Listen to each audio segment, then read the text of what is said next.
ভারত ও পাকিস্তানের মধ্যে রাজনৈতিক সম্পর্কের টানাপোড়েন প্রভাব ফেলেছে তাদের ক্রিকেট সম্পর্কেও।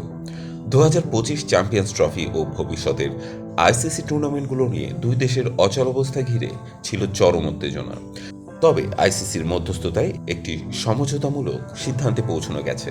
এর ফলস্বরূপ আগামী 4টি বৈশ্বিক টুর্নামেন্টে ভারত ও পাকিস্তান নিজেদের মাটিতে খেলবে না। এই সিদ্ধান্ত উভয় পক্ষের জন্যই জয়ের বার্তা বয়ে আনলেও ভিন্ন দৃষ্টিকোণ থেকে পাকিস্তানের সাফল্যকেই বেশি উল্লেখযোগ্য হিসেবে দেখা হচ্ছে। ভারতীয় cricket board BCCI champions trophy খেলতে পাকিস্তানের দল না পাঠানোর বিষয়ে অনড় অবস্থান ধরে রেখেছিল। অপরদিকে পাকিস্তান ক্রিকেট বোর্ড পিসিবি ভারতের এই সিদ্ধান্তের জবাবে ভবিষ্যতে ভারতের দল পাঠাবে না বলে সাফ জানিয়ে দিয়েছিল। তবে শেষ পর্যন্ত উভয় পক্ষ একটি সমঝোতায় পৌঁছেছে।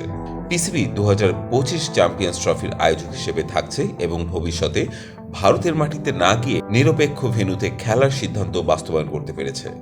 এছাড়া তারা 2028 নারী টি-20 বিশ্বকাপ আয়োজনের নতুন সত্ত্ব পেয়েছে, যা হাইব্রিড মডেলে সম্মত হওয়ার বিনিময়ে অর্জিত হয়েছে।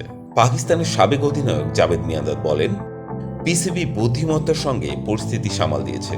তিনি বলেন, তাড়াহুড়ো না করে আইসিসি ও অন্যান্য দেশের কাছ থেকে বিচ্ছিন্ন না হয়ে একটি কার্যকর সমাধান বেছে নিয়েছে পিসিবি। এতে বিসিসিআইয়ের চেয়ে বেশি লাভ হয়েছে।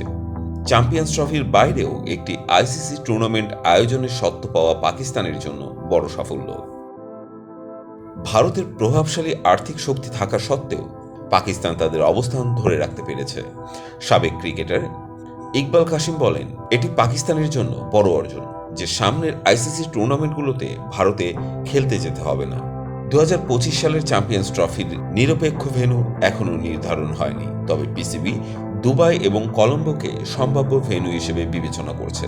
আইসিসি সিদ্ধান্ত নিয়েছে আয়োজক বোর্ড প্রস্তাবিত ভেন্যু চূড়ান্ত অনুমোদন দেবে। এই সমঝোতা ভারত ও পাকিস্তানের ক্রিকেটের স্থবিরতা দূর করলেও দুই দেশের মধ্যকার প্রতিদ্বন্দ্বিতায় নতুন মাত্রা পেয়েছে।